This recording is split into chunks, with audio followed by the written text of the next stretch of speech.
We're back. We're back. We're back. So, what's today's episode, Xavier? So today we're going to be talking about our first time. Our first time. And it's so, if you want to cover your baby years now, go ahead. We're going to be talking about some grown-up things and really mature content on here. So, Sexy. So if you guys could, this is just a warning. Mm-hmm.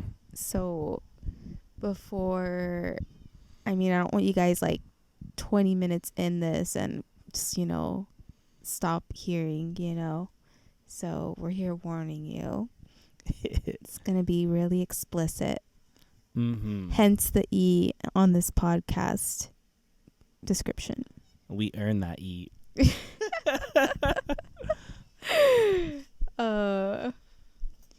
So I was at summer camp and I was 15.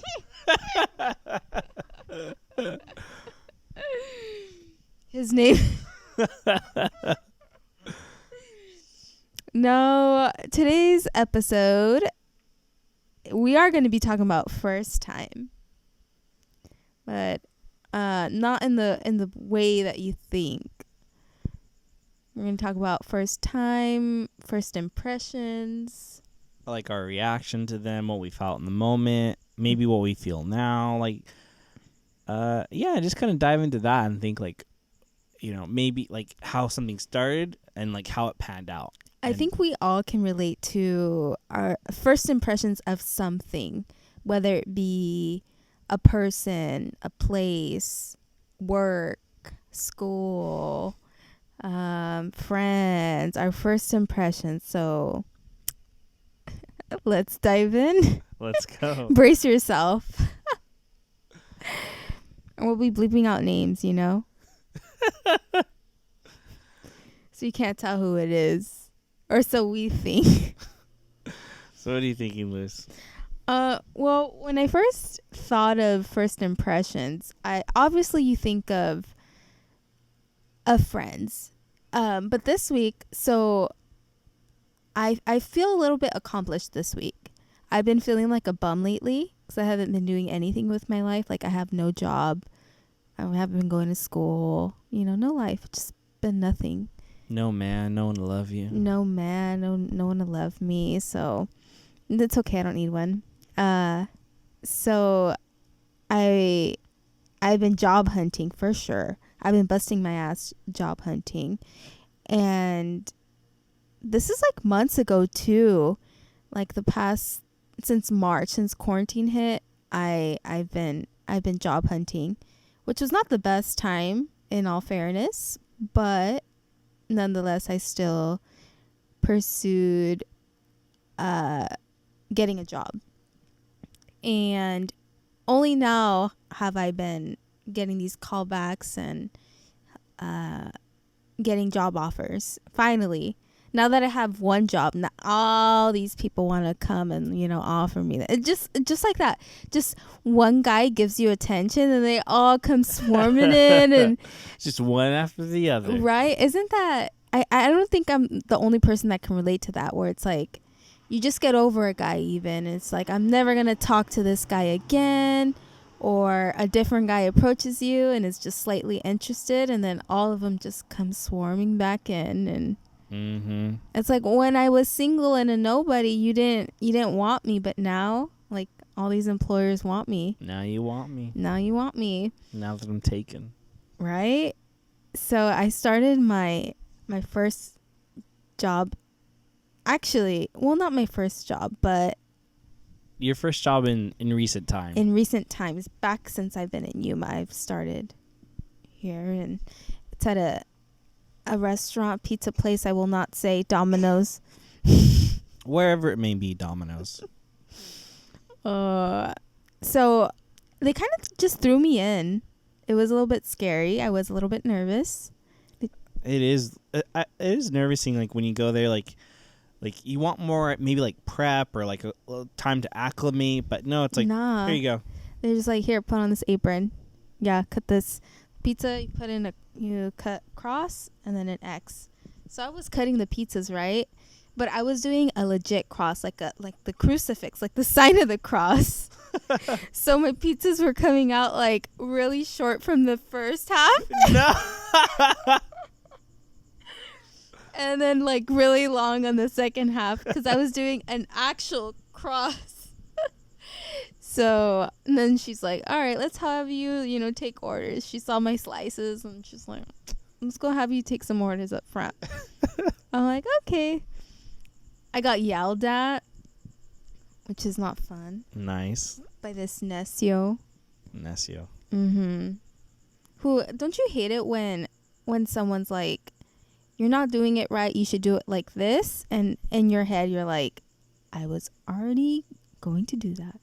Mm-hmm. Or it's frustrating, especially when you go to work. Like, let's say you start a new job, like you get those supervisors or the person training who's like, why didn't you get this right the first time? It's like, I don't know, maybe because I've never done this before. Yeah, and we have drivers that go and deliver, and I was already getting yelled at. It's like, you said this address and we're not allowed to go there. And they're like, well, what day is this of yours? I'm like, it's my first. Cut me a break. But no, it was a good day. Like I said, they just throw you in there, and there's no official process, to be honest. There's not. I mean, I'm pretty sure there is, but in my case, they're just like, all right, go in there. Hit it, Smalls, But yeah, my first impression of Domino's, I don't want to work there. That was my first impression of my job. I still don't want to work there. Really? Uh-huh. No, I mean, when I first started my job, it was fun. I spent like the first like week just doing like little like online videos like in the office. Like, so that was fine. I was getting paid for it. I didn't mind that. But like my job, it's labor intensive. It's like all you're doing is like move. Some people ask me like, what do you do for your job? And it's like, I lift heavy boxes and I get yelled at all day. Mm-hmm. And then a lot of my coworkers like, yeah, that sounds right. Yeah, that sounds right. He's not wrong. I'm not wrong. It's gotten easier in time. Like, I had some really crummy bosses at the beginning. They don't work there now anymore. Just goes to show. Mm-hmm. But they try to like fire me in like my first like week there. Just because the same thing. It's like, why haven't you figured this out? It's like, I've never done this before. I'm figuring it out. And that's the whole process. And it was just crazy. Now, like, I don't mind it. But when I first thought it, I was like, I gotta quit. I gotta get out of here. I started applying for more jobs. I'm like, I can't do this. I can't work with my boss.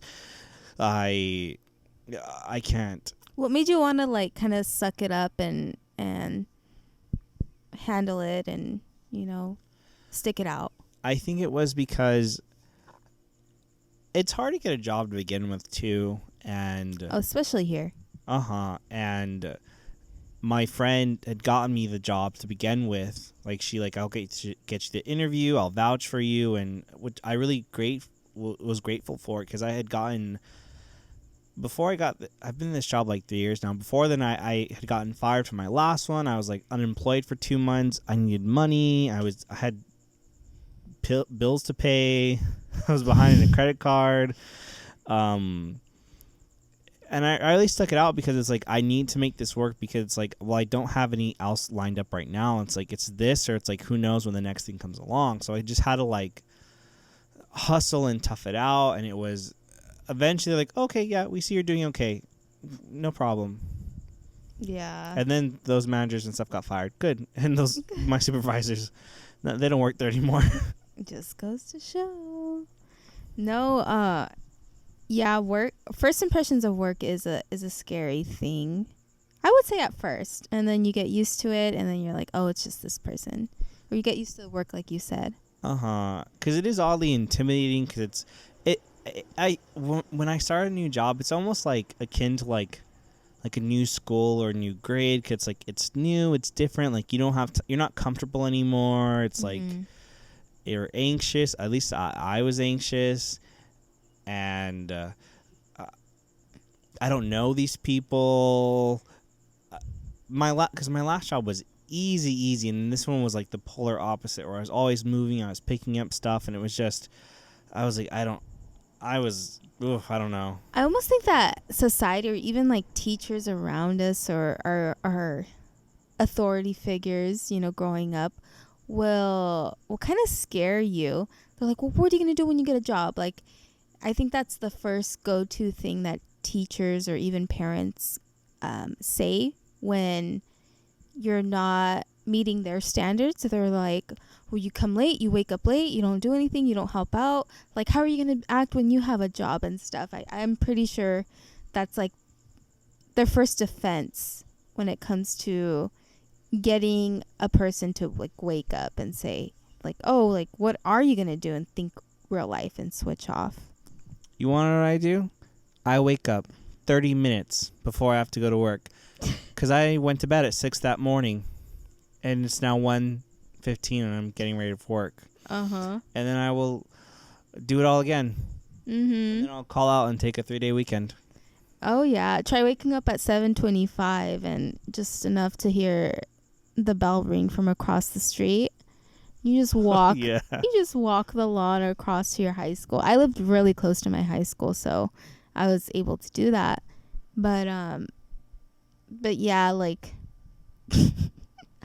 that's what you do, you know. You just go. You just go and you do it. You're just like, yeah, because when you go into the real world, you're like, okay, this is what it's like. No one tells you, but this is what it's like. I remember when I first worked, I got my first job in high school at Jack in the Box. You know what my first impression was? What was it?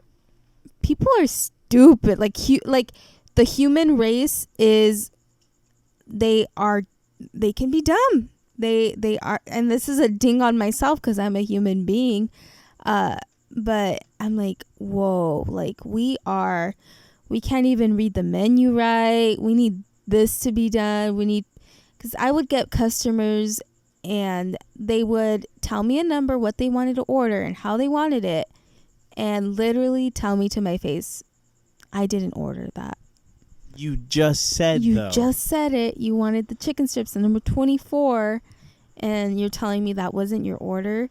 No, I meant that one. It's like, how am I supposed to read your head? Or they get to the drive-through, and you should have something in your head where it's like, oh, I want this, and they're just staring at the menu for 8 minutes, running your timer, and it's beeping behind you. Because when you work in fast food, at least this has been my experience, you have like a 3-4 minute window to get the customer their order from the time they order, and they just don't even know what they want. I'm like, boy, are we dumb. That was my first thought as a 17-year-old working. Just like, we don't read, we don't even as adults, we don't, because you think you're gonna you enter into the workforce, you're gonna see some profound things and how this secret society of adult life works, and then you're like, this is it. I know. It kind of makes me think back to like your teachers are like, oh, when you get in the real world and all this stuff, and it's like, where people think when you turn 18 you're an adult. It's like, funny enough, it's not like most of the time. I mean, everyone's situation is slightly different, but for the most of the time, it's not like you're not thrown off into like the middle of the ocean, like figure it out. It's like, no, there is like a slight sense of acclimation to it, and also it's not like that incredibly like insane too. It's like with any new job or like is like a skill. It's like, yeah, at first you might be bad, you might not get it, but like you pick it up and then like, oh, this is almost second nature. I'm not even thinking. A monkey can do it. Yeah, it's like, do it. It's just like, okay, give me a little bit of time. Like, oh, I got it, no problem. You say this, yeah, I can go ahead and work it, no problem. Mm-hmm. It's like that, and yeah, just I think it's almost it's a scare tactic from like teachers and parents. Maybe when we're defiant as like kids, like, well, you're gonna realize this when you grow up, and it's like, I'm here now, and it's like, it's tough, but it's not that tough. Mm-hmm. Were you ever scared of your higher ups? Like your first impressions of them, were you like, My first impressions of them were, like you couldn't take them seriously, or you had to take them seriously, one or the other? I mean, I thought, and I think this is most people, like, they come off as friendly. And, like, okay, you seem like an okay boss. Like, when I first met, like when I started working at my current job, when I met my supervisor there, I thought, oh, they seem, like, friendly enough. Like, oh, nothing too bad. And then, like, the next day, I realized, oh, my gosh, you're, like, the meanest person on earth, aren't you?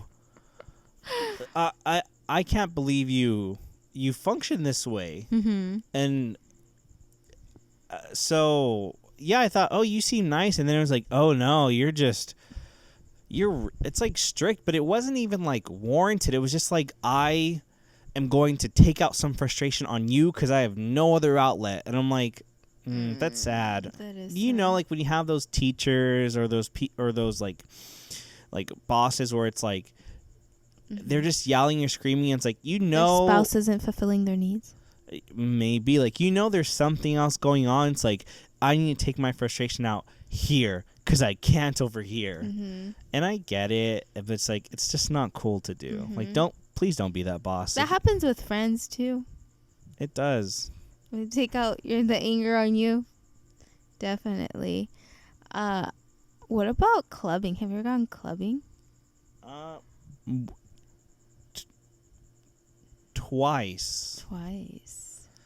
I went one time with some people we know, and it was okay. I think this was maybe 3 years ago, like the first time I ever went. Mm-hmm. And I went with like an okay group of people. Like, they weren't like my main friends that I hang out all the time with. In fact, I've never really hung out with them in that capacity. It was just like, I was invited, like, hey, you're over 21, like, right? Yeah. I'm like, oh, let's get together, let's go do this thing. I'm like, okay. Mm-hmm. So I went, and it was just kind of tame and Not much going on. not much going on, just because it was like, it just wasn't my group of people necessarily. Not that I'm saying I'm not like friends with them, but it's like, it wasn't like the group to go with. Mm. And it was just okay. Nothing bad, nothing crazy, but it was just okay. Mm-hmm. And I was almost kind of just bored halfway through. I'm like, okay, we're gonna go another home. spot now. Okay, let's go to this bar really quick. We're gonna go up the club. Okay, can we wrap this up now? it was kind of like that, and I won't, Not your scene. not my scene. I went one more time. Why did I go another time? I only did go one more time because we just wanted to go. We had a friend who had never gone before. It's like, we're gonna take you out. Let's just go visit up really quick. We'll go there to this club, and we did. And by chance too, my friend Isaiah, shout out to him. His band was playing there that night, so it's like, oh, perfect. We can go take our friend. Then the first time we can go see my homie really quick, and we did. But no, wait. I went one more time, maybe. Did I? No, it's all at the same time, I'm thinking. Yeah, so I've only went twice. Yeah, but my experience was just like, it's okay. It's not for me. It's not for me. The first time I went clubbing, it wasn't even clubbing. It was, if you consider 10 minutes of clubbing, okay, then that's my first time. But what made me want to go was, I had turned 21, and I had seen younger people sneaking in to the clubs, and sneaking in with their sisters and looking like their sisters, and just having a good time. And I thought, hey, if this person is younger than me and they've gone,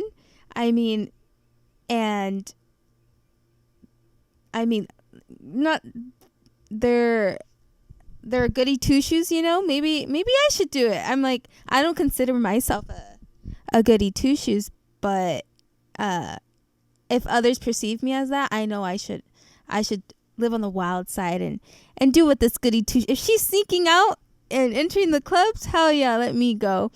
So I told my sister, I'm like, you're gonna take me, and she's like, okay. And 10 minutes in, I was like, get me out of here. Take me home. Take me home. No, it was. What is this sinful place? I know. Yeah, it was. It wasn't my thing. I thought I could throw a better party than that. Like, definitely, we can throw a better party than what I walked into for 10 minutes. I'm like, this is what all the hype is about in town. It's kind of sad. I'm like, I know I can throw a bomb ass party that will rack in more people, and I will at least have more fun, and with people around me that I want to spend time with. But that's one of the reasons why I went, because I thought, hey, this person's doing it, let me do it. Yeah, I get it. It's like if this person who's like a good girl reputation wise, if they're sneaking out and doing, it's like, I'm legal, I want to take my little shot and try it. Mexico, I haven't gone though to club. No.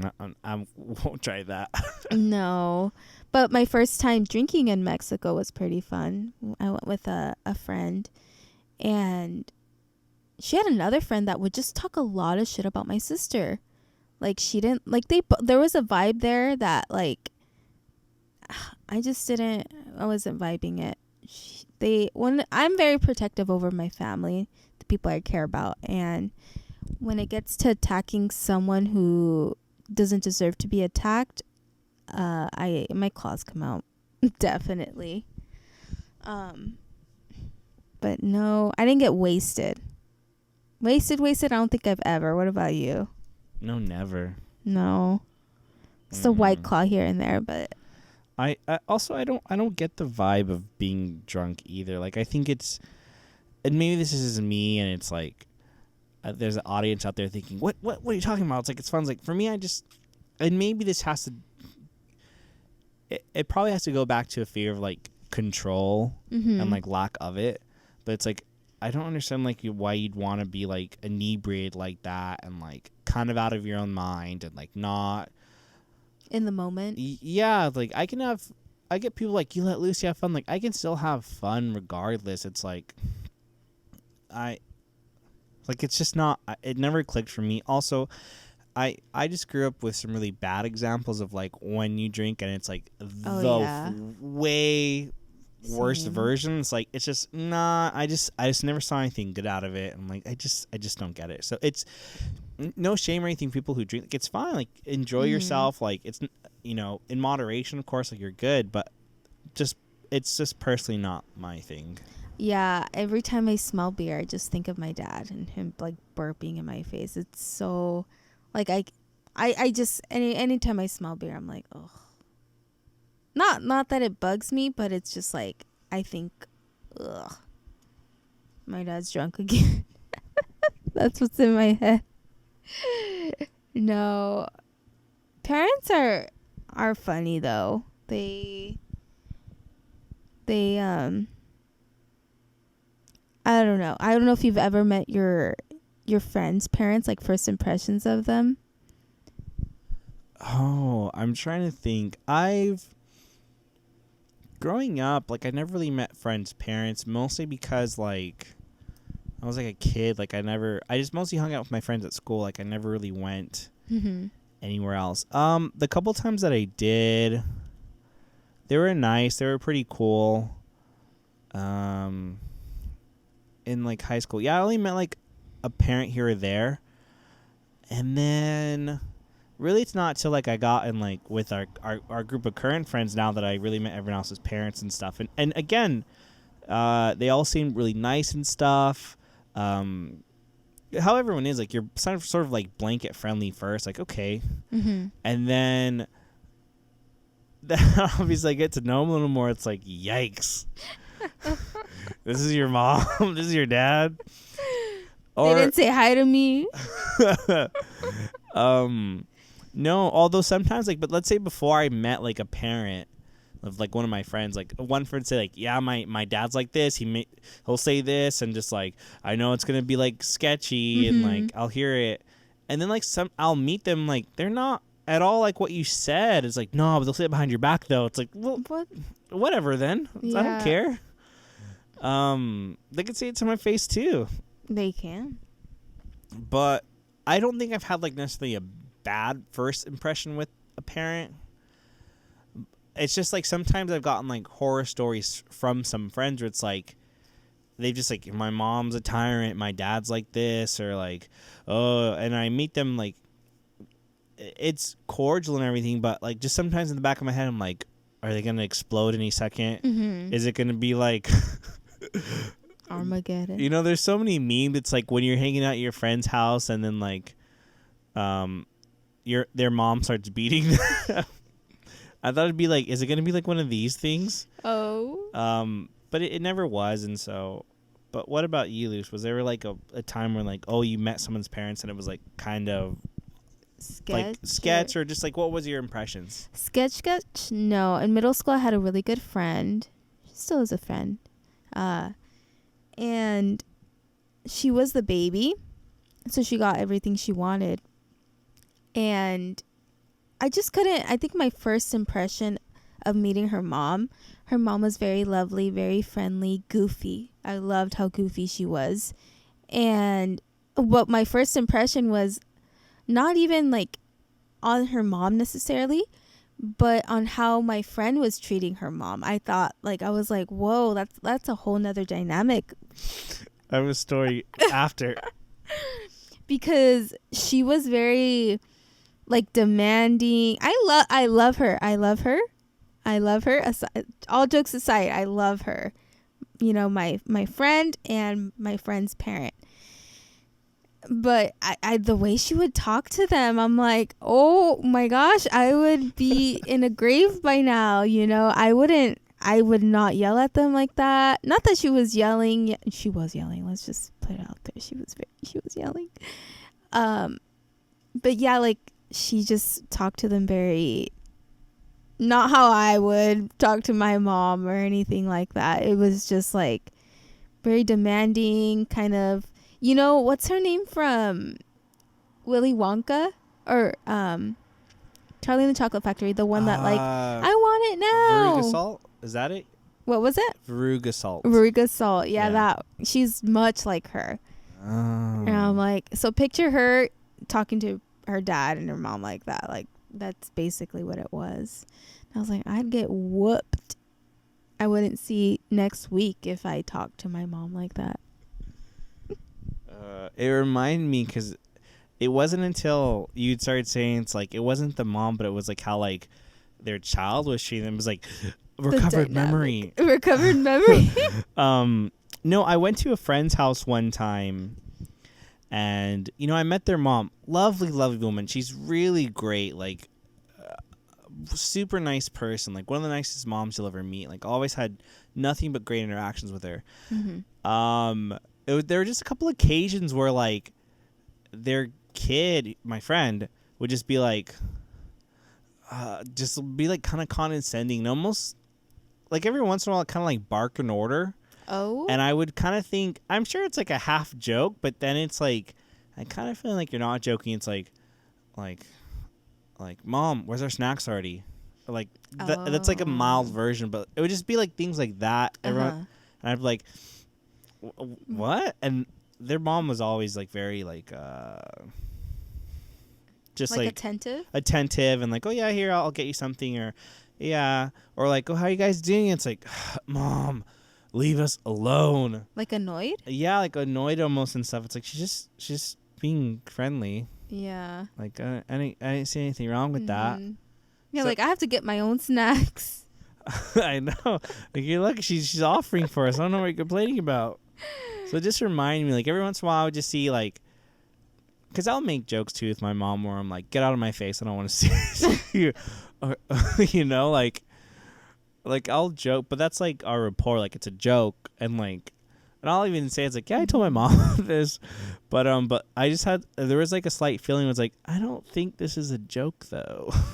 I think you're really kind of bossing her around a little bit. But it had just reminded me of that. It's like, yeah, they could have been maybe like a little bit more nicer to their parent. Yeah, it reminds me of, like, the duality of man. Like, don't we? I feel like we've all had people that we've known, or people we've been friends with, or have met and encountered in our lives, where you see them and meet them, and your first impression is not exactly who they are. It's completely opposite, or it's completely deviated from who they were in the beginning. I know I've had that before happen. I've had plenty of those. I've had it where it was like a full 180 where like, oh, you were not remotely close to who I thought you were when I met you. Who you were putting out to be, maybe. I've had a friend who I, in the past were like, oh yeah, I met you, and when you meet someone, ask, oh, what have you been up to? Like, how'd you, what school did you go to? What'd you do this? What do you like? And so, you'll explain things to each other and stuff, and you kind of start to, you present yourself to someone new, like, oh, here's me. And just what they presented in time, within like 6 months, I was like, you are not that person. You like lied about like 90% of the stuff you just told me right now. Oh my gosh. Like, they would tell me this story, like, yeah, I remember I did this in like middle school, and it was like the funniest thing ever. And then like I'll meet different, like, that didn't happen. I made that joke, not them. It's on my Snapchat right here, actually, too. Look, remember? And it's just like, gosh. What? And it's just like, so yeah, there's plenty of times where you meet friends where it's like, yeah, that you're not what I thought. You're not what my first impression was of you at all. Yeah. I remember meeting this person, and I heard a lot about him, and I didn't quite see what the whole big deal was. I mean, a lot of people were hanging out with him that were around me, and my first impression of this person was not what I expected. He thought me and my brother were a couple, which was just, yeah, it was just, ugh. So he's not winning any points right there. No, people were elevating him, and this person is great, and this and that, and I was hearing it even from my brother. Like, people around me were like, "No, this person's great. You haven't met this person?" I'm like, "No." And then when I met them, I was like, and I don't ever want to meet them again. But yeah, disappointed. I get you with that. And like sometimes like we'll meet people and like maybe like all your like you said, like all your friends have met someone like, oh, they're funny, they're hilarious. They like, hype them up. Yeah, like and they're awesome, all this stuff. Like you gotta meet them, and then you meet them. It's like, do you guys not see this? Because I do. And not to say that they're. I mean, he looks like Logic, but that's about it. Like.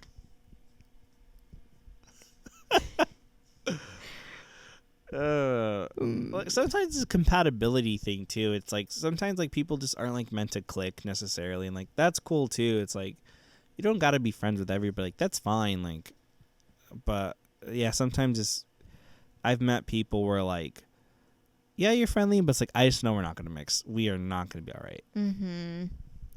I do have a fun story about Marquise. Do you?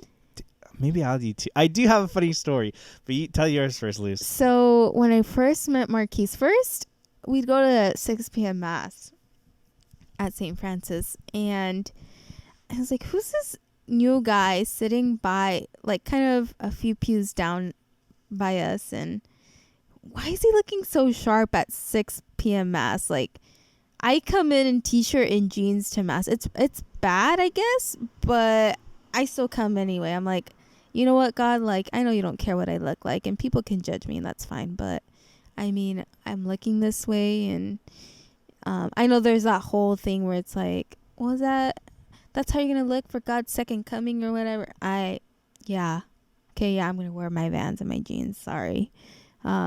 But I don't do it. I'm there more for God, not for the looks, you know. But that doesn't disregard anyone who does, you know, dress up for mass and everything like you do you. Like it's just my stupid thinking. But yeah, he was looking sharp and always looking sharp, and I would think, oh my gosh, like he's so dressed up. Like why is like for mass for 6 p.m. I was like, is he trying to find a wife? Like. And my mom would notice too. She'd be sitting next to us, and she'd be like, oh, like who's this new guy, you know? And I remember a few weeks later, I was trying to say hi to my goddaughter who was sitting a few pews down, and my mom too. We were both waving, and Marquise waves back, but because he thought we were waving at him, and it wasn't him we were waving at. And once he noticed that, he was like, oh, it's not for me. So he stopped, and that was like the awkward first impression of him, it was funny because you automatically knew he's like, he's nice, he's gonna respond back, you know. And he wasn't a jerk, he wasn't non-receptive to a wave, you know. But yeah, it was pretty funny. I was thinking about my first impression of Marquise, because I met him at church too. We were doing this whole big, I don't think I've talked about this on the podcast yet. I've talked about it in other places, but I don't think I've talked about it on here yet. But anyway, we met at this like big meeting for like young people at the church, and just the whole premise was like, what are young people like thinking in the church, like what's your, like, we need thoughts and opinions. And I was like, okay, so I went to it. I call it a work to go to that too. It's going down. They had free pizza, so I was like, I'll show up to that. It's canceled. Church is canceled. It is canceled, actually. The bishop, again, if you're Catholic, you know, just a quick side note, in our diocese, the bishop once again suspended all masses because, you know, the pandemic and such. But so you can do whatever you want, guys. Yeah. Religion is canceled. Yeah, churches. God gave us a free pass this week. Hell yeah. But anyway, so I had met Marquise at this meeting. I had what was it? I got there a little bit, maybe like 10 minutes ish early, and I immediately started walking towards the pizza, ignoring everyone else. I do the same. And what was it? I think I ran into Ashley, who who's one of our best friends, and love her to death. I was gonna say something else, but no, I ran to Ashley and was like, she loves him too. She loves him too. And wink. But I ran to her, and I think she told me like, come sit at our table, Xavier. I'm like, okay. So it was, I grabbed my pizza, I went next to the table. It was Ashley, my godmother Vanessa, who's like a super cool woman. Then it was, I think it wasn't Father Milo. He just came by to say hi. It was like another person from like one of the other groups, and then sitting next to me was this brand new guy I'd never met. And I was like, oh, and he introduced himself. My name is Marquise. I'm a Marine. I just started coming here. I was suggested by the priest to check this out and stuff. I'm like, oh, cool. And so we do the whole meeting. It's fine. And then afterwards, I'm like, you know, I want to go mingle, get to know him. Maybe, you know, he wants to get into our group more and stuff. So I go to talk to him. I'm just just asking him stuff. Where are you from? Like, again, like a little more how you got here. Do you have Tinder? Yeah. Grindr, whatever.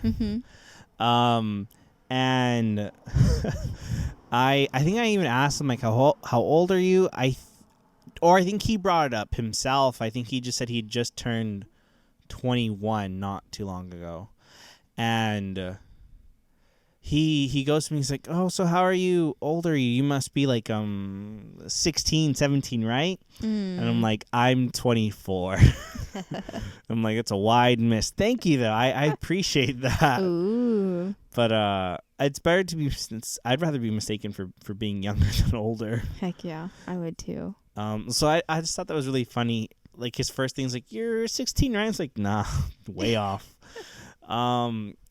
Another story too.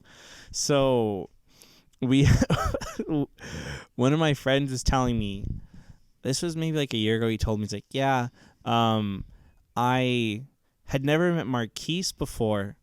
But I saw him, like, you went to mass with him one time, Xavier. I'm like, yeah. And then I saw him standing next to you. I just assumed he was gay. Oh gosh.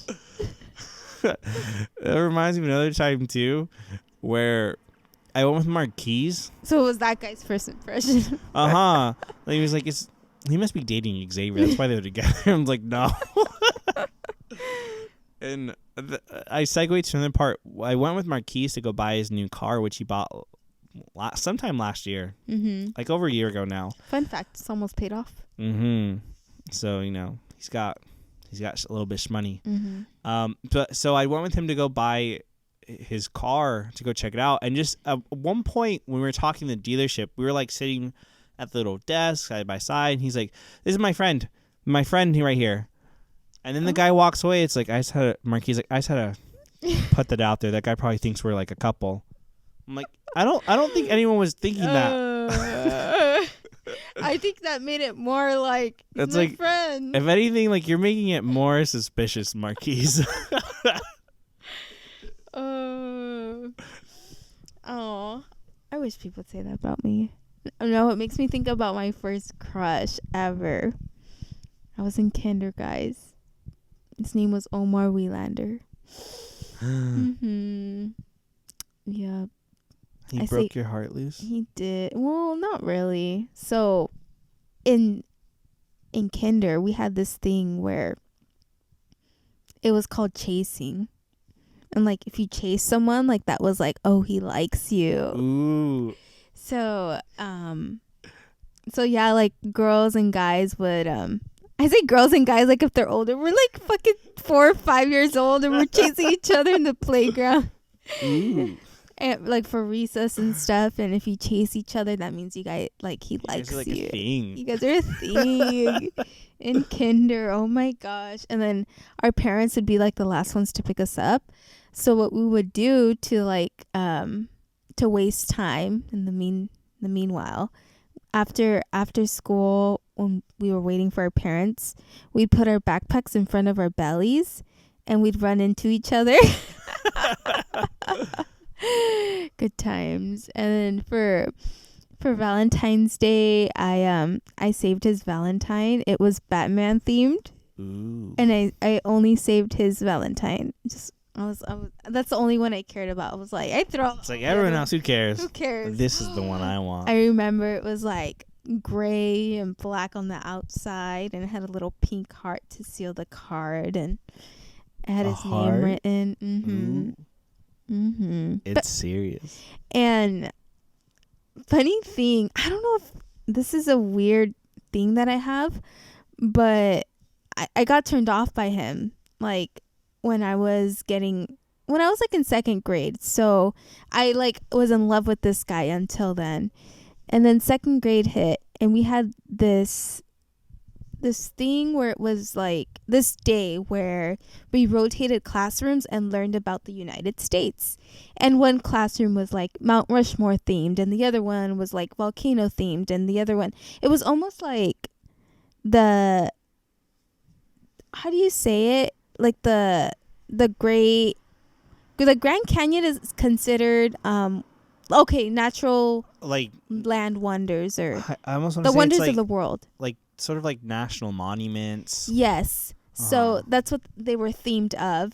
And you wore like red, white, and blue, and you got mixed in with other classes, and you rotated classes and stuff. And I remember we got put into one of the classes, and I was sitting in his desk because I saw his name on the desk, and I was like, oh, is this his desk? And then I seen some other girl who later on became one of my good friends. Her name was Manuela. I'm like, is this his desk? And she's like, yeah. And I remember sneaking a peek in his desk and stuff when the teacher wasn't looking. And then I looked in his notebook and I saw his handwriting, and I was like, no, it was a deal breaker. I was like, you are not the one. You do not have your life together. That's what you call penmanship? I don't think so. How are you going to sign our marriage license? No. That's right. You're just going to be careless about it? Nope. And yeah, I was really turned off by his handwriting. No, I don't care. I'm like, I don't care, but I just remember that's how I'm so twisted. Like, that's how it was. Like, his handwriting? No. In second grade, Xavier, like, I'm I'm like 7 years old. His handwriting is no. I do not like you anymore. Veto. Yeah, I just. And one time we were at I think I was still in kinder. We had seen him at the H&R Block, and Janet knew that I had a crush on him, and he was right there, and his mom was doing his taxes, my mom was doing her taxes, and we're sitting there waiting in the lobby, and Janet was gonna tell him and blurt out and profess the love I had for him in front of me, and I'm like, so I tackled her. Yeah. He never found out. That sounds like Janet. Janet would do that. She would do that. She would do that. She just right in the H&R Block and stuff. But no, I tackled her before she could do that. I'm just thinking, I'm like, what was his mom thinking in him? It's like, what's going on here? She just turns. Why are they fighting over there? What is that? That lady doesn't know how to raise her kids. You're embarrassing your mom. She didn't raise us right, guys. This is why it turned out this way. So let's blame her. All the hate comments and everything at Rose. At Rose. I remember my first crush. Ooh. I was 4. He was a movie star. Oh. His name was Johnny Depp. Ooh. No way. Which movie? It was Cry Baby. I just remember watching that movie, and I was like, that seems like a really cool guy. Johnny Depp. He's really cute in that movie. So funny enough, I kind of don't like the way he looks now. I like 90s Johnny Depp, like Nightmare on Elm Street, Cry Baby, like those were the looks. Yeah, like Leonardo DiCaprio now, no, but back in the 90s. 90s Leo? The height of his superpowers. Not Leo Nunez. No. Leonardo DiCaprio. Who? I'm trying to think. I could tell you about my first boyfriend. Tell me. This is an exclusive, guys, right here. You've never heard it anywhere else but on this podcast. So his name was Ha.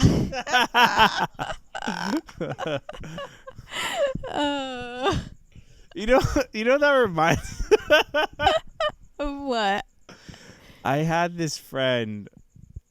I'll tell you who it is after.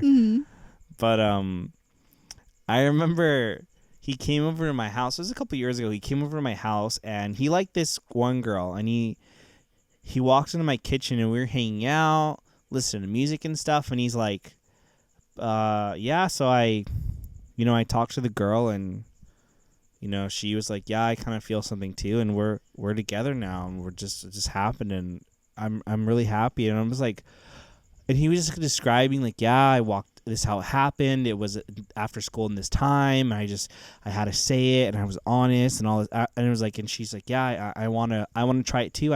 I think I like you too. And she's my girlfriend now. And I was just like, what? I was excited. I was just sort of in shock for a minute. I'm like, that's amazing. Mm-hmm. And then he's like, haha, I'm just kidding. I'm not with her. And I'm like, what? Why is that joke to me? That's more fucked up for yourself. But he's like, yeah, I don't know why I said that. Like halfway crying. He was. He's like, that hurt more than I thought it would. I was like, yeah, I think it would. I don't. Why'd you do that? Like putting himself through this heartbreak and this like deceit. You just had a look on his face where he was like, I really love that idea. I wish it was real. Like almost his defeat. And I'm like, you'll be okay, champ. It gets better. Oh.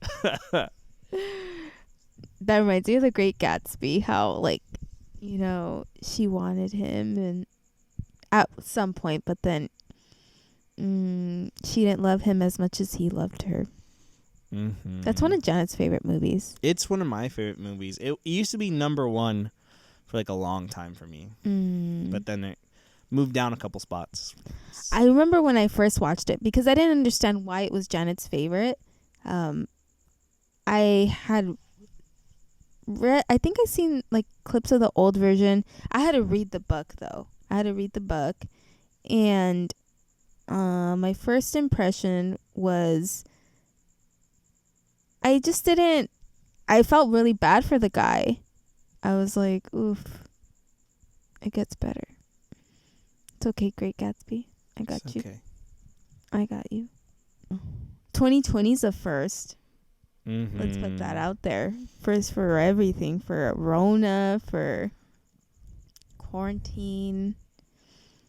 I think the start was a weird start for me. So, like this year, this New Year's that I spent was the first I had ever spent with friends.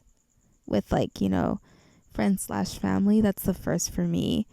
And we had gone to a friend's house for New Year's, and you know, had some good times, and had some cold ham and some cheese and crackers. That's right.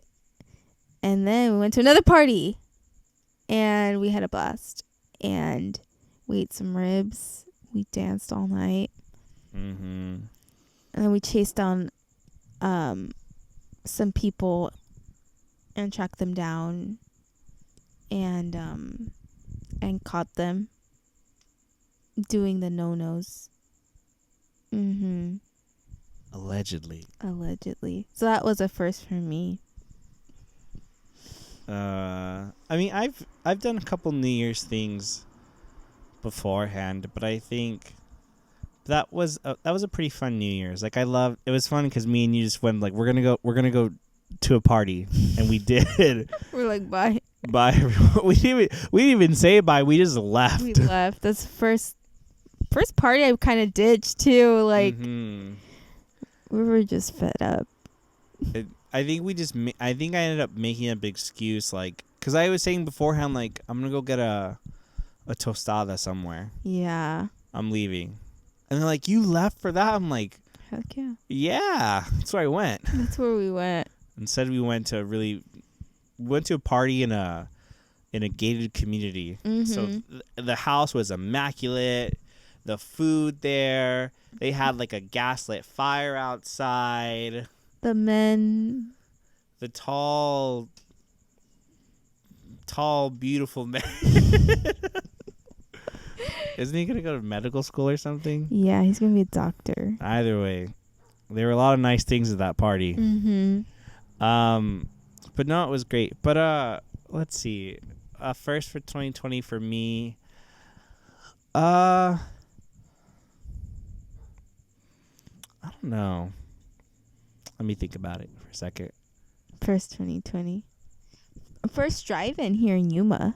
That's true. I did that. You did the one here. Yeah. You did the what? You went to one in Glendale. You said. Yeah, we watched Ocean's 8.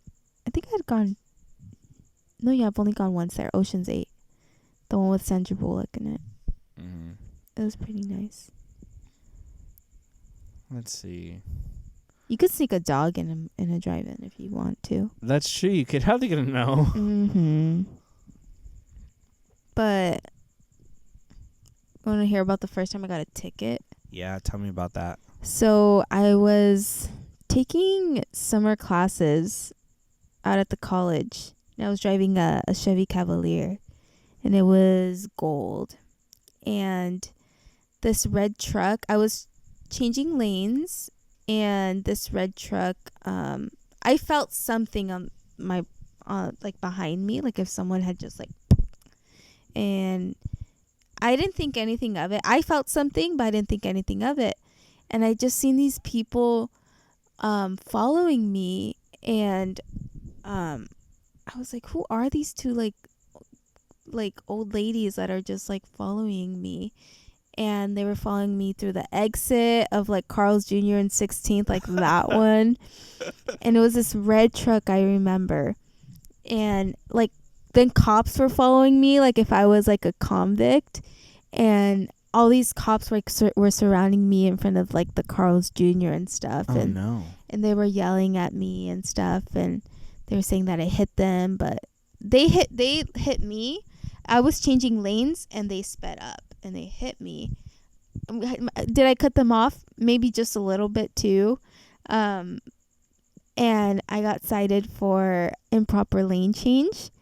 And these ladies, man, they were just like, they had their truck lifted. They were, this is no judgment at all, but they were trailer trash ladies, like lesbian lovers, like you chain smoker ladies. Like just picture those ladies, like those ones. Those ones.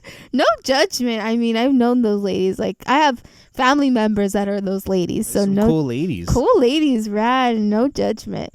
Who knows? Maybe I'll be that lady. Who knows? But just have that mental picture of who these types of ladies were, where it was like, you can literally car wash whatever, buff out whatever thing that's on your nice and shiny truck.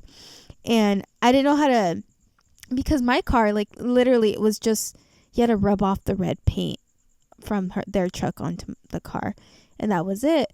But I didn't know how to tell my parents.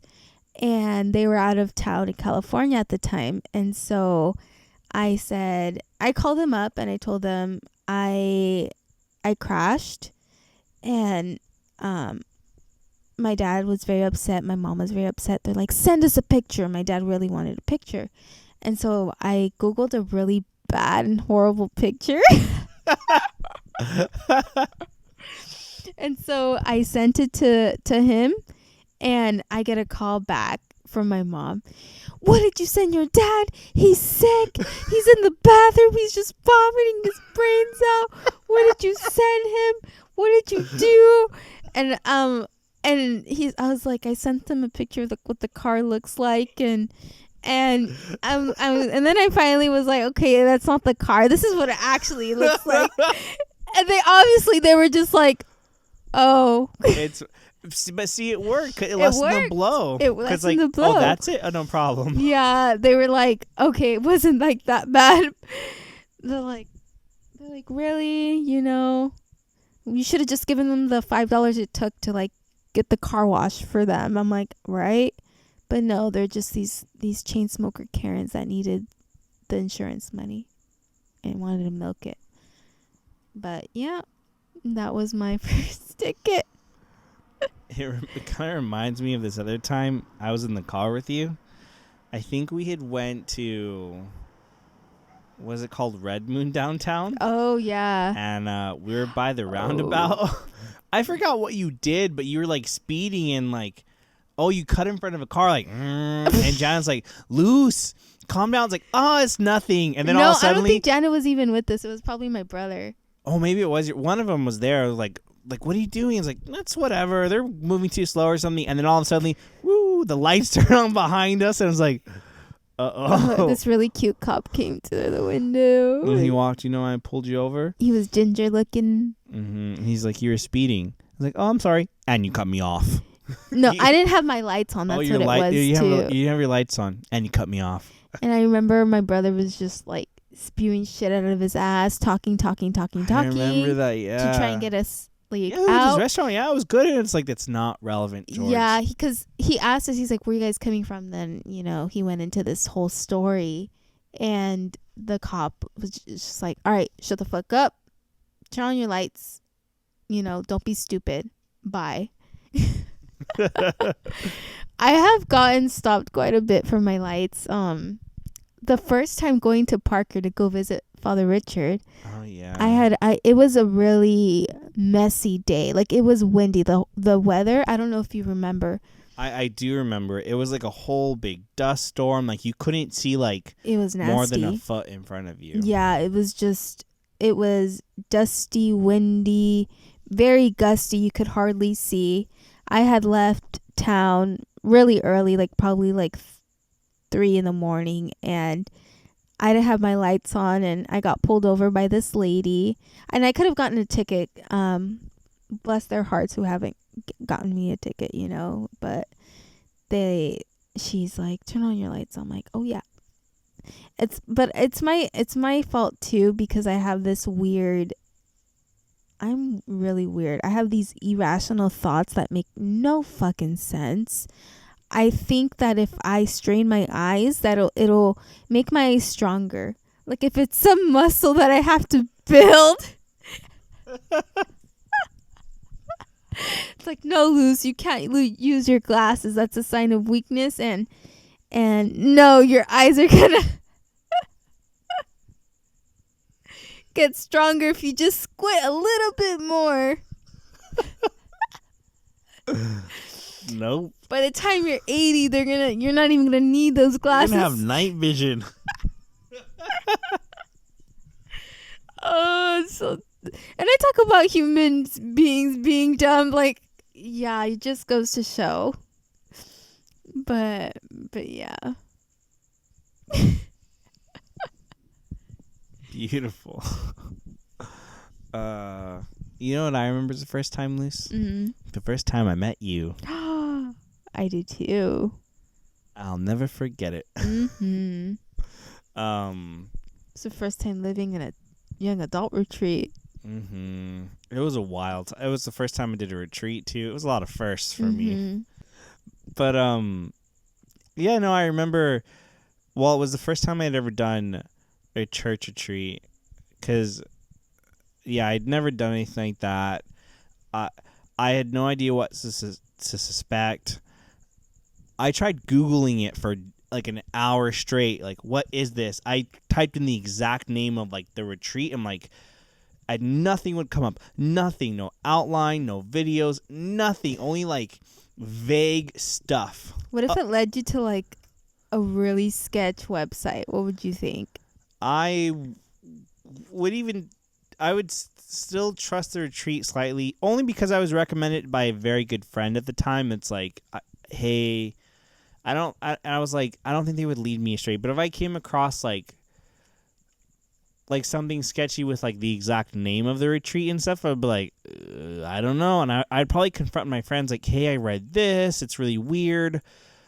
And I didn't, though. All I found was like, oh, you just kind of like pray and talk about God, and like, oh, I heard, but it wasn't specific to like our group. It was like, oh, at my church we did this, and like, oh, I went to like a Bible camp one time. It was like this. It was like nothing was specific enough to like give me any insight to what I was walking into. Mm-hmm. And let me tell you what I walked into. I drove like 30 minutes from my house into like the middle of nothing, into like this.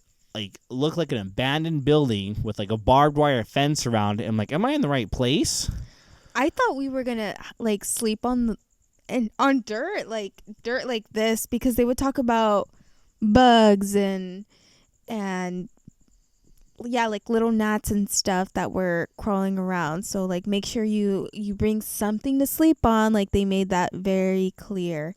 And I was like, are we gonna be camping outside? What's going on? Yeah, it was. We ultimately were inside, but I still had like dead bugs around me though. Like, they didn't get them all. But and when you flushed it, it just was still yellow. But ultimately, it was a pretty good experience. I mean, I'm still here, and I learned a lot of good stuff. But I remember, it was 3 days. Technically, like, I was there for 72 hours. I swear I was there for a week, like a whole It felt 7 like days. it. It felt like forever to me. Mm-hmm. And I remember, I think it was technically like the third day, like Mhm. second day or something. I remember sitting, like, we were just sitting, like, we're going to do an activity, whatever's happening next. I was just sitting there, and then either I think they sat us or we picked our own spot. And I remember you came and sat next to me right here, Mm-hmm. and you came and you introduced yourself, like, hi, I'm Luce, and you just tried to, Mhm. like, poke my brain a little bit. Yeah. I was like, what are you into? And you're like, music. I'm like, ooh, music. That's different. I like that. Yeah. I felt like it was, like the third day in, and I was just we were just being introduced to each other. So, I felt like I need to get to know everyone because there's only like one more day left. And how is it that like it's already 3 days and it's like I've mainly only been secluded to only a certain amount of people, but yeah, very glad I met you. And I remember too the exact moment. And I remember leaving the retreat and I said bye to you and you looked really confused. And that's like, I was like, wait, that wasn't him. It was not me. It was my twin brother. It was your twin brother. I'm like, they're messing. I'm like, he wasn't wearing that, was he? No, but that happens all the time. Like, people will see me. Either it'll be people from, like, the church group or people from, like, work. They're like, I saw you the other day and I said hi and you just ignored me. You looked almost like, How dare you? yeah, like you were mad at me or something. I don't know what I did. And I'm like, oh, wait, when was this? I was like, it was this day. Like, yeah, that wasn't me. I was somewhere else. I was like, who was my twin brother? I was like, what? You have a twin? Like, yeah. Like, it's not. If you say hi to me and I don't say anything, it's not me. It's my brother. And the same thing will happen to me. Sometimes, like, his friends will come up and they'll like, oh, hey, George, what's up? I'm like, that's not me. They're like, what? It's my brother. Oh, you look. It's like, we're twins. That's why we look alike. And so that would happen a lot. Mm-hmm. It still happens. It still happens. I don't. Yeah, twins a pretty cool thing to have though. I wish I had a twin. When was your first time that you realized, wow, like this is like a twin is a powerful thing? Because I've always thought about it in terms of social status, like that's a thing because they always have your back and you're always not going to be alone. That's true. Like, I've always had a best friend since day one. But I mean, I think it was all. I don't think it necessarily dawned on me that it was like. I mean, at school, yeah, it was like. When I went to school, I realized like it was kind of like different because like not everyone has one. It's like, oh, it only happens so often. Like you have a twin.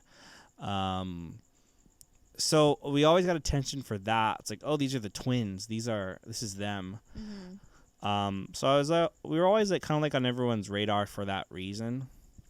But it was never like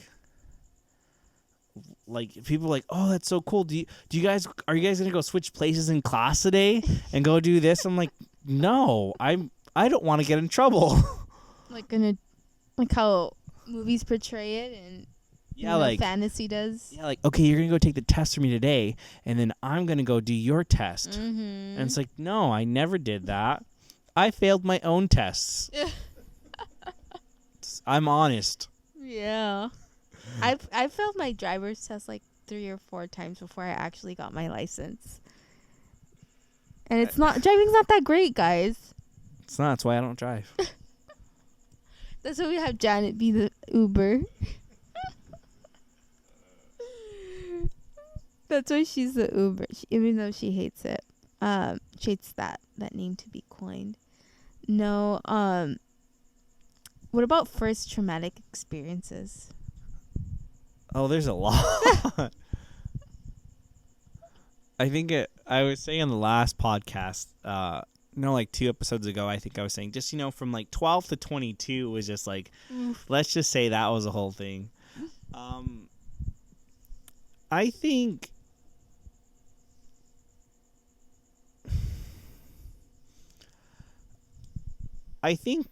growing up, it was always a traumatic experience. Not, like it was. There were a lot of crazy things I went through growing up.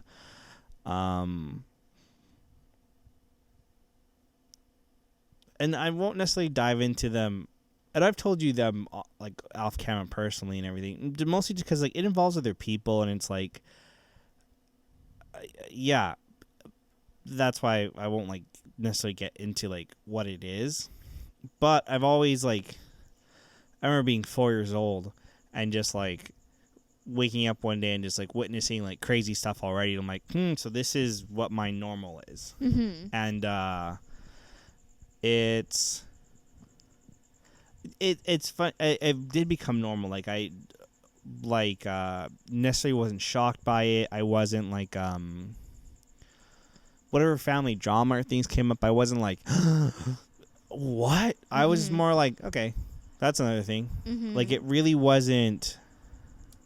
I guess almost say like maybe like slightly jaded, like naive, but in like almost like a protective way, because the naiveness of you not knowing quite the ins and outs of the situation kind of protected you in some way, because you're just like, it's a part of growing up, or it's a part of, you didn't know the full extent growing up, I did, and then there's some moments where like I even did know the full extent of things, or it was like made very apparent, like in black and white, here is exactly what's going on. And I was like, oof, that's really tough. Mm-hmm. And also there are a lot of things that were told to me very bluntly too sometimes, whether it involved death or friction amongst my family. Like there are sometimes like I was like 10 years old, like, and it's like, well, here's what's going on, and I was just told very matter-of-factly.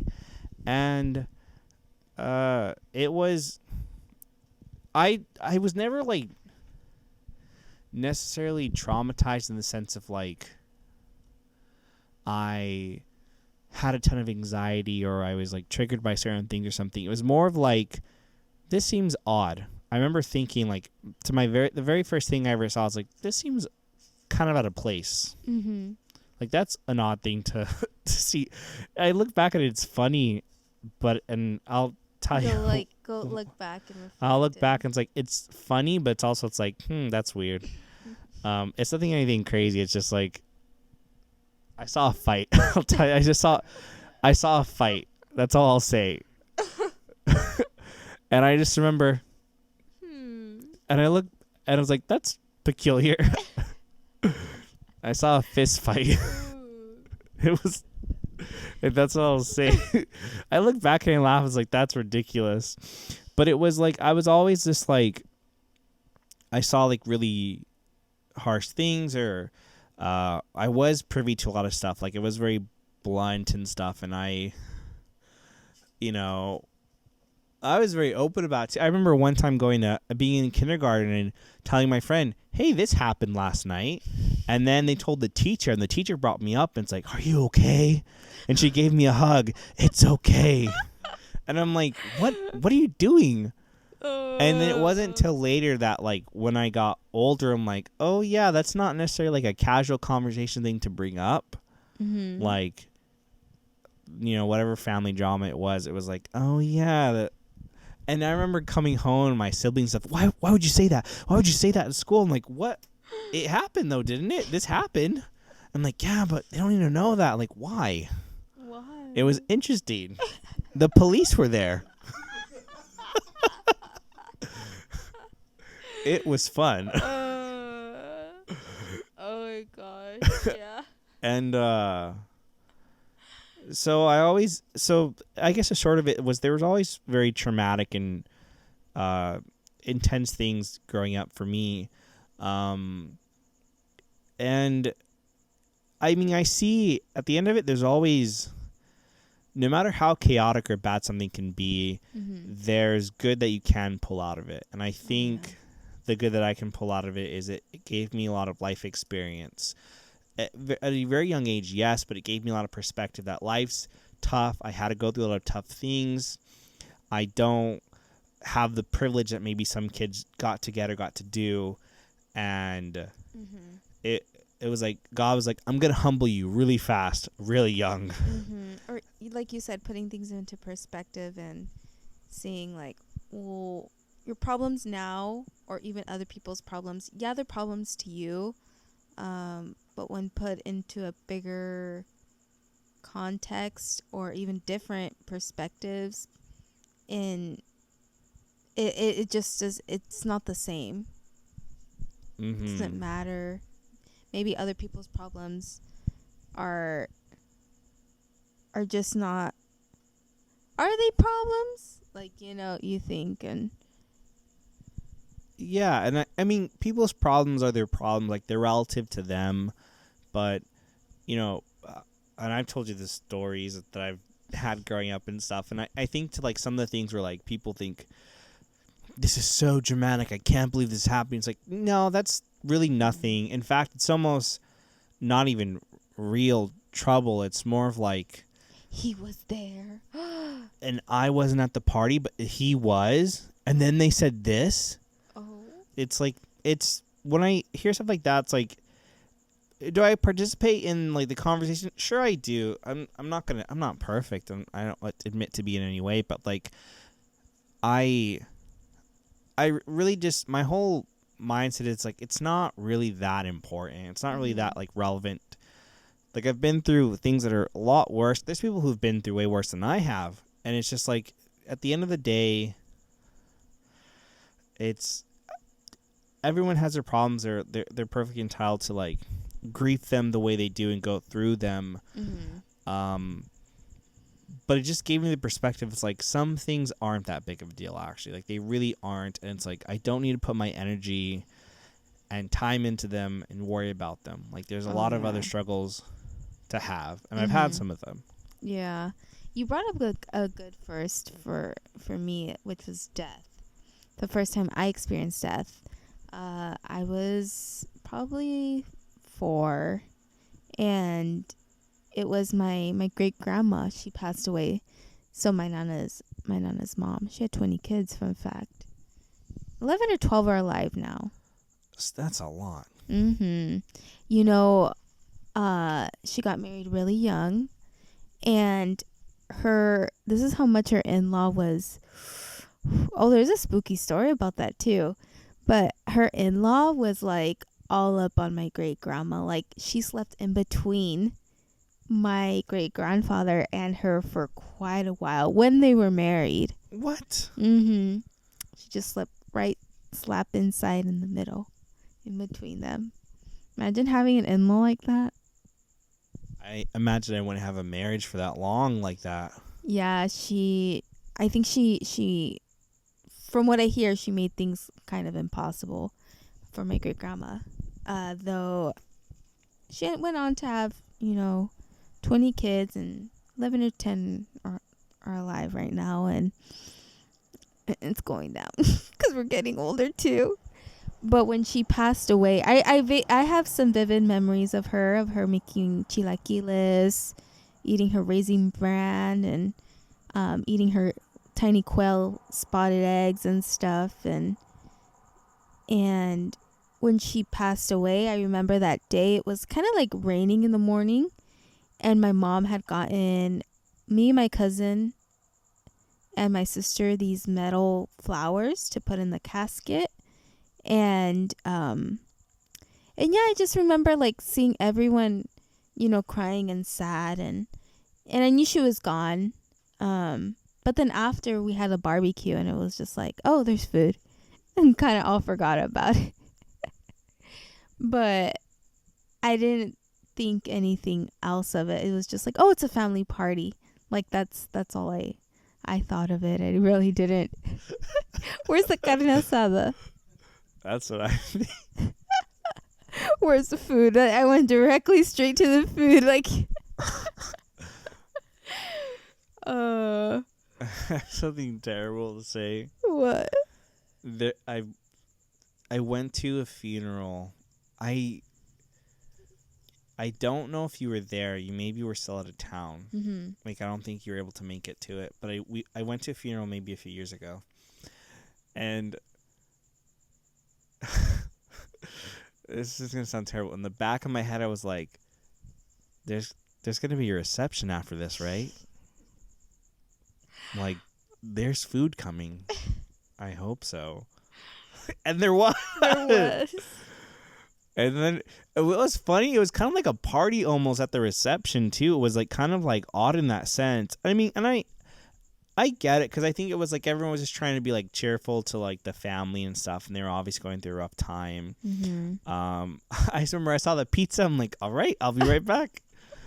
And it was, yeah, it was a nice moment. We could all be there to support, friends that we needed to. But I just remember going to it in the back of my head. I was like, food right after. I hope there's food after this. At least some coffee, right? Yeah, some cookies maybe. No, there was like a whole spread. It was nice. Oh my gosh. You always think that. I'm like, is there food after this?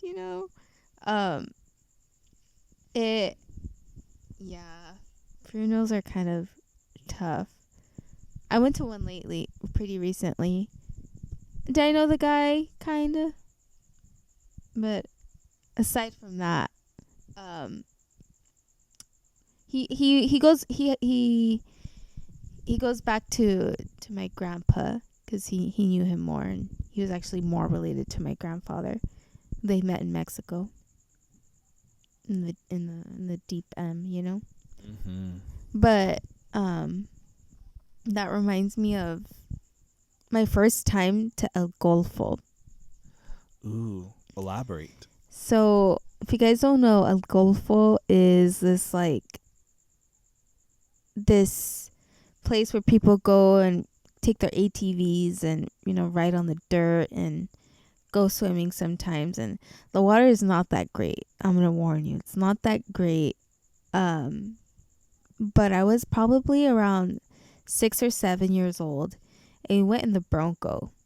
We had a Bronco back then, and we were going to San Luis, and then we weren't going back to the United States, and I noticed that right off the bat. I'm like, where are we going? And they're like, oh, we're going, back to Yuma, if we keep driving straight, it's gonna be the Pulga de los Perros, like wherever the swap meet is, like that's where it's gonna be. And I knew in my head, I'm like, they're lying, they're full of shit. Where are we going? And they just didn't say anything. We even picked up a hitchhiker who gave us shrimp. Yeah, I know. I think back and I'm like, I remember picking up a hitchhiker, and my parents were like, we did that. Yeah, we did.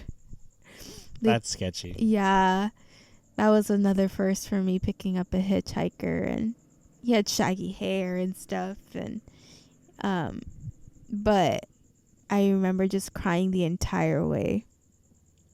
Because you wanted to go home, and like, we're not going home. Mm-hmm. And then eventually we went home, and it got late, and I sat on my torta because my dad slammed the brakes. So I had avocado all over my pants. Oh, because some guy cut us off.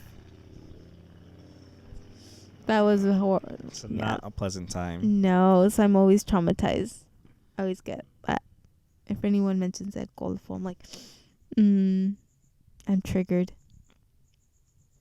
Was there ever, like, of these first impressions we talked about, was there a time where, like, you looked at that first impression from where you started to think now, I'm like, okay, this has divulged either one way, maybe towards more like, oh yeah, it's developed good, to where it's like, it really took a left turn. It's like, yeah, did it not pan out the way I looked at it from the beginning? Mm-hmm. I think moving. So I moved from Yuma a few years ago, and I think moving had a big impact on me. I'm very grateful for the experience, and I got to meet people. I got to mature. Even though I don't think I'm mature, I got to learn things, because I don't think I'm fully matured, so I'm still learning and stuff. But yeah, it opened up to me new experiences.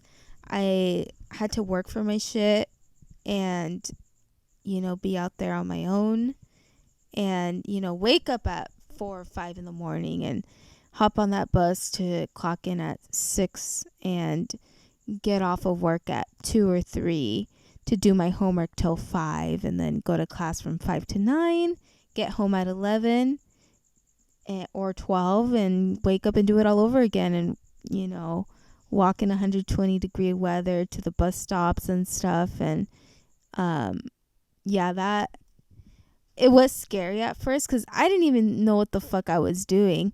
I didn't even have a place. The week I was moving, I did not have a place.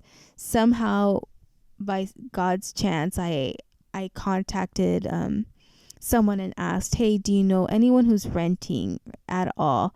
And they're like, yeah, actually, so-and-so's looking to have someone take over their lease for the summer. Are you interested? And I was just like, I had like $600 or $700 in my pocket. I'm like, yeah, I need a place. So and I didn't know how far it was from my school either. And it just so happened it was like 3 miles away, which was like, you can't make that up. Like, who else is pulling the strings for me? Like, come on. And yeah, like it really, it made me see that there was more opportunity. I think when you're enclosed in a small town, you just think that you'll have to do things the way it says here, and you have to go through the routes it says here, when in actuality you go and see beyond, and it's like, no, actually there's 80 different ways to do things, to go about ways, and you don't necessarily have to do it the way it says or your small town said. You can do it any other way. And yeah, I took that back with me, and I'm appreciative of it.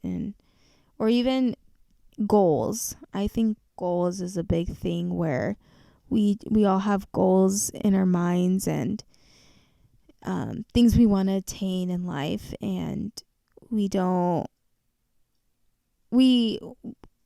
see that we want to achieve them, but we never ask ourselves why. I was listening to a lecture by Jordan B. Peterson, who I love to hear his lectures, and he was saying, he's like, I think everyone should exercise writing more. And his rationale is like, I don't think he's like, I have students who come and they don't even know why they're enrolled in my class or why they're in the universities, like they don't know why. They've never asked themselves, like, so why are you here? And that's one of his first assignments that he does to his students. He tells them, all right, tell me why you're here and why this is purposeful and meaningful in life for you. And a lot of them are just like, they draw blanks. They don't know what the hell why. And I think that's an important thing, where we have to look within ourselves and see, okay, why am I doing this? What's the motive? And is it for me? Are your intentions to improve yourself or to make someone else happy? Because in the end, it should be for yourself. And because in the end, who else is going to suffer? You're the one that's suffering, so might as well do something for you, So even though maybe in a way it's going to be for loved ones and for any ulterior motives you have, just remember you're the one that's going to be suffering, and you're the one that's going to be taking these failures. So when they become successes, make sure it's for a reason that you really want. No, I think you put it very well in that, people don't even quite realize the reason why they do certain things, or, you're going to spend, $10 tens of thousands of dollars on something in a moment for something you're not even sure about to begin with, because it's like, here's this maybe normal standard that's supposed to happen, and you're just thrusted into it. I do like what Jordan B. Peterson said about like writing, and I enjoy writing a lot too, but I think it's like people don't stop to kind of like take stock in themselves and what they're doing, and they just kind of get set on this sort of like autopilot. And like Click, like the movie Click. Exactly. And they just sort of are passing by, not even realizing like how uninvolved they are in their actual life. I was listening to the Armchair Expert where he was talking to Laurie Santos, the one with the happiness podcast, and she was talking about how first she was talking about the grade systems and how it's this guy named Ezra. I said Fitz because I think of the name Ezra and I think of Pretty Little Liars, and that was the teacher's name, Ezra Fitz. His name, but the Ezra guy was the one that invented grades, and I think it was for Harvard or Stanford, one of those big schools. And he used to write on the papers.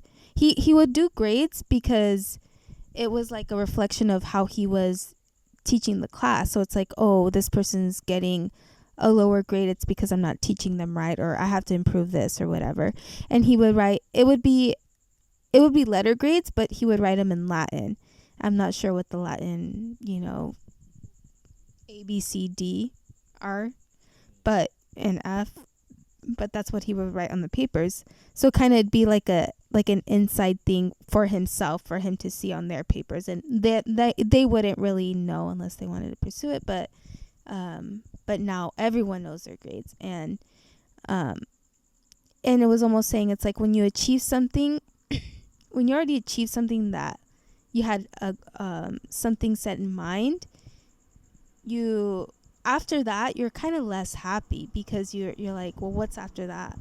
What especially if you don't know why, if the reason behind that is something else, for your parents or for money or for just status or just to complete the next level, just because someone in society thinks that this is the top thing to do and that's why you want to attain it, and then you've achieved it.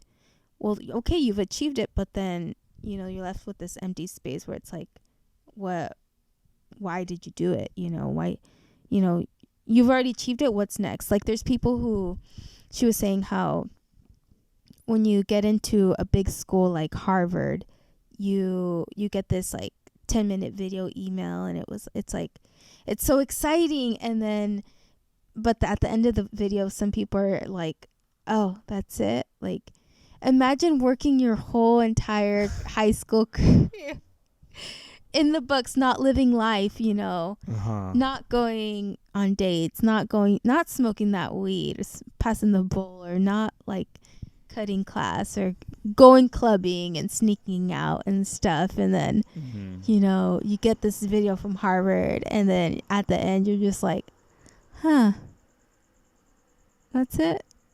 That's it. The bulldog, and that's it.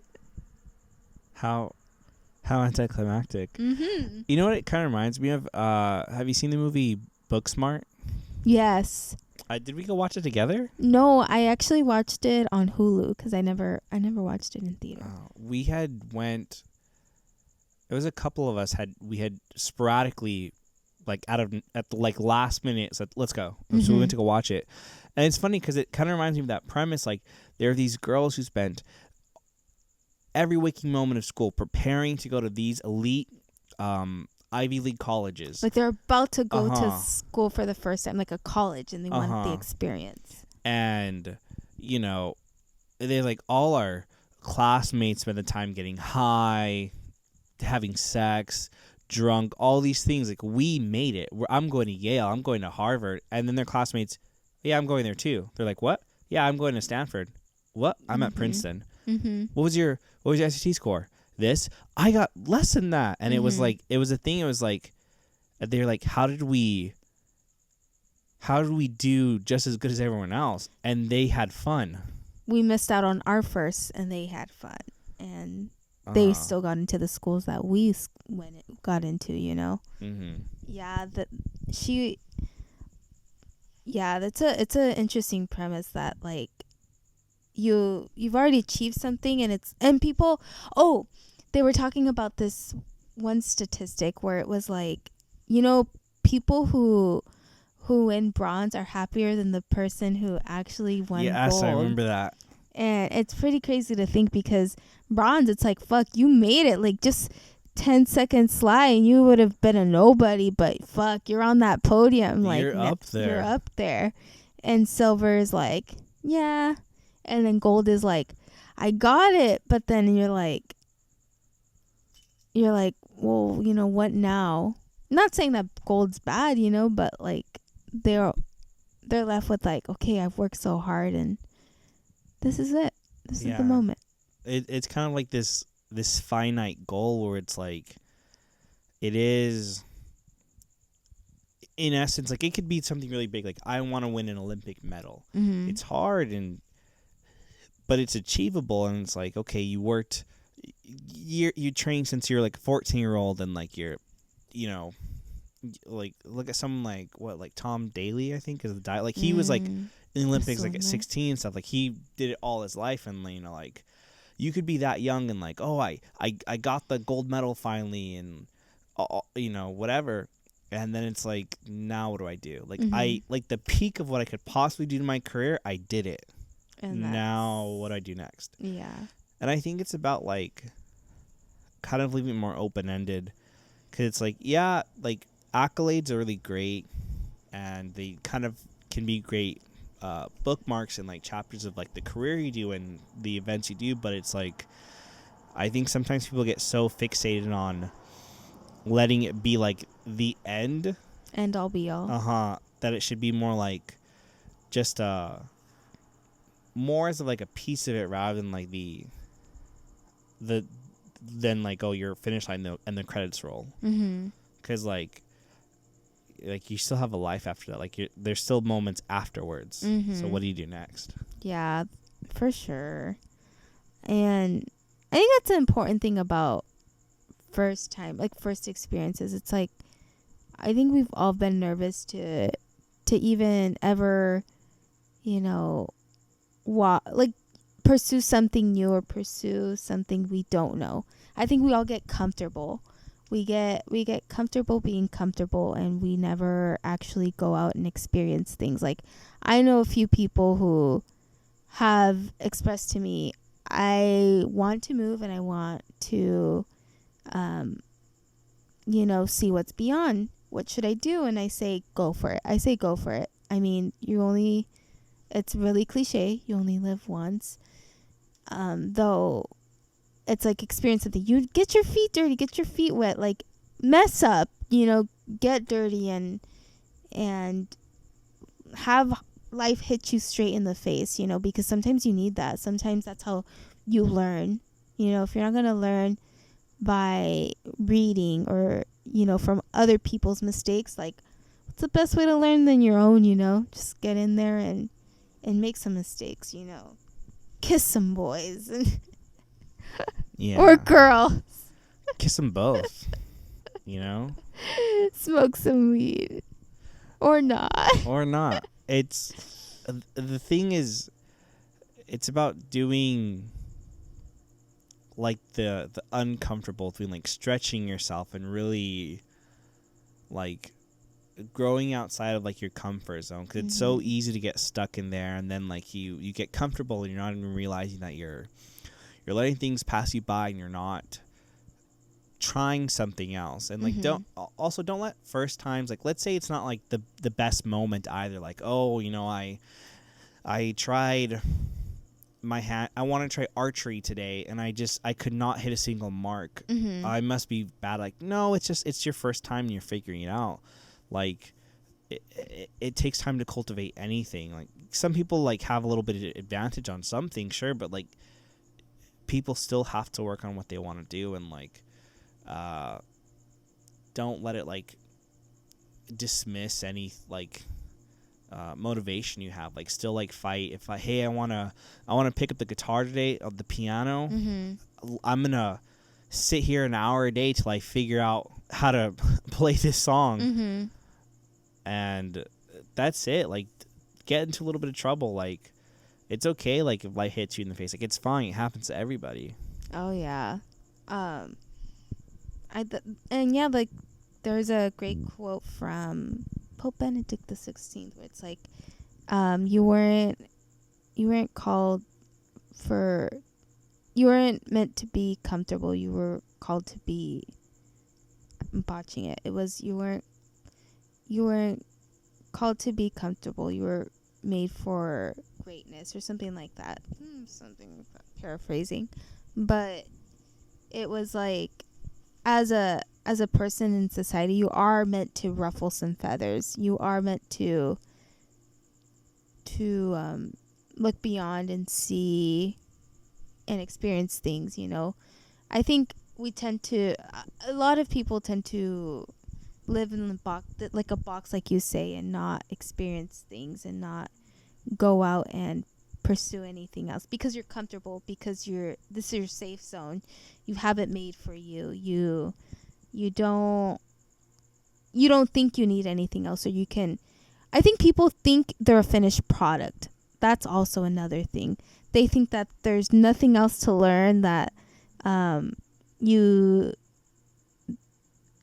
learned everything they can in these 20 plus years here on Earth and stuff, and that's it. That's all that there is, and that they're this finished thing, and that's it.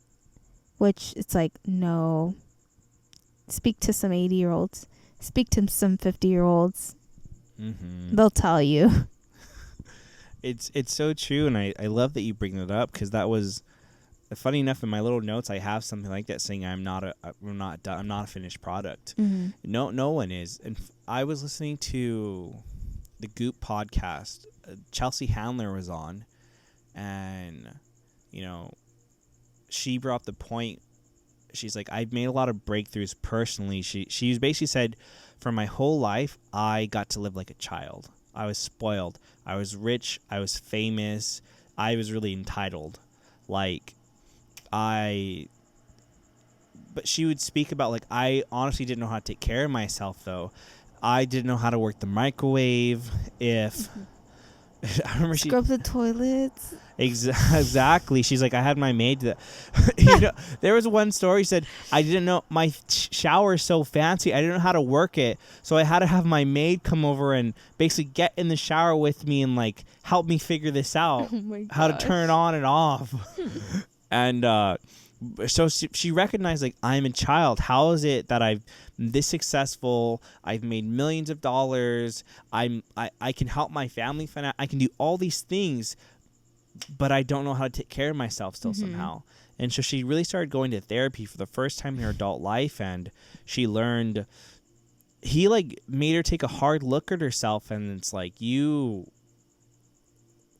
like, you do this because of this, and she was like, you're right.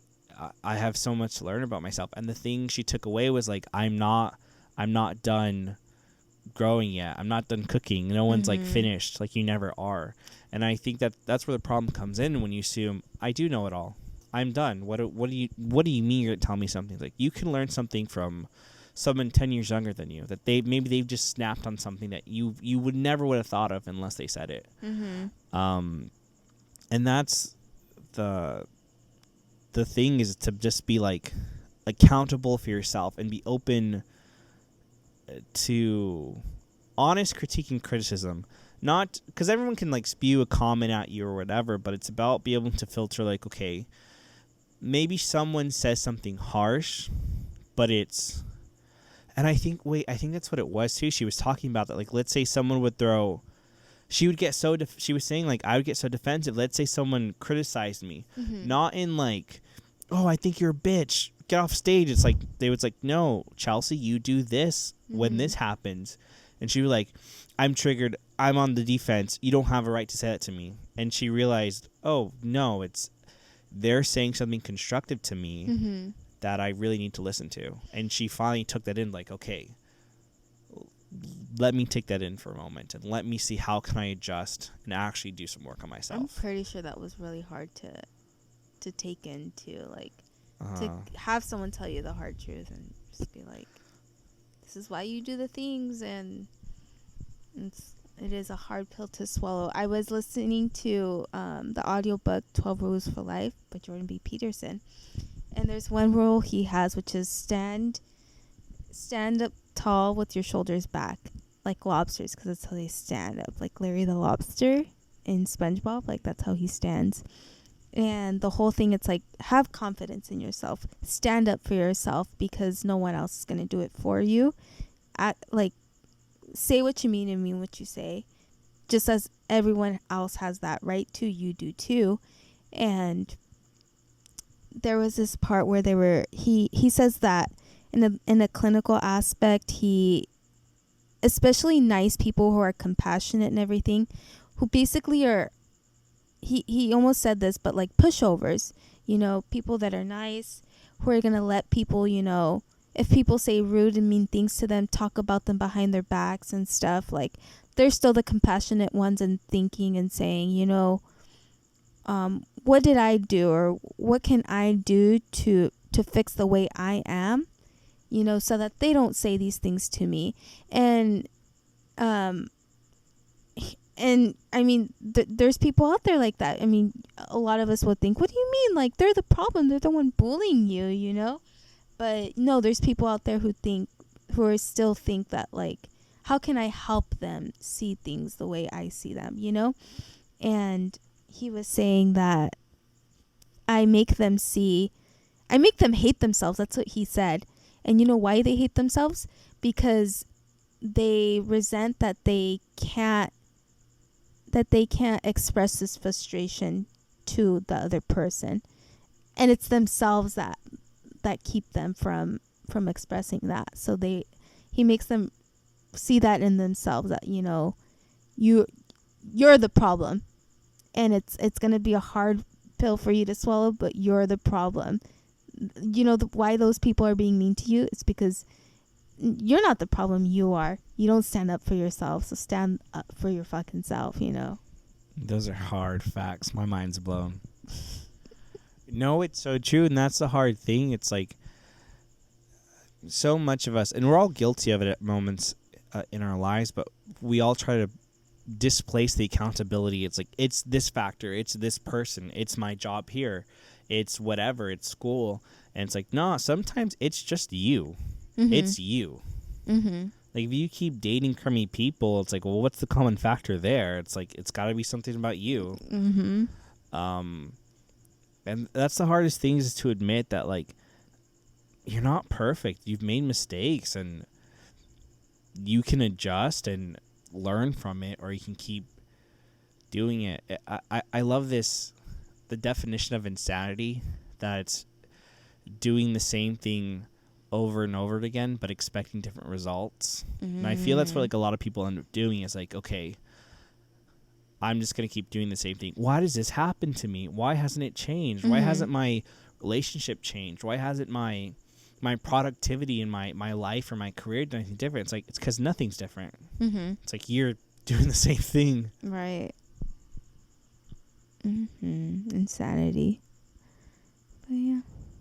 How long have we been recording? Oh, good. We got a great episode. I think I just want to touch on some final thoughts, though. Okay. Let me see.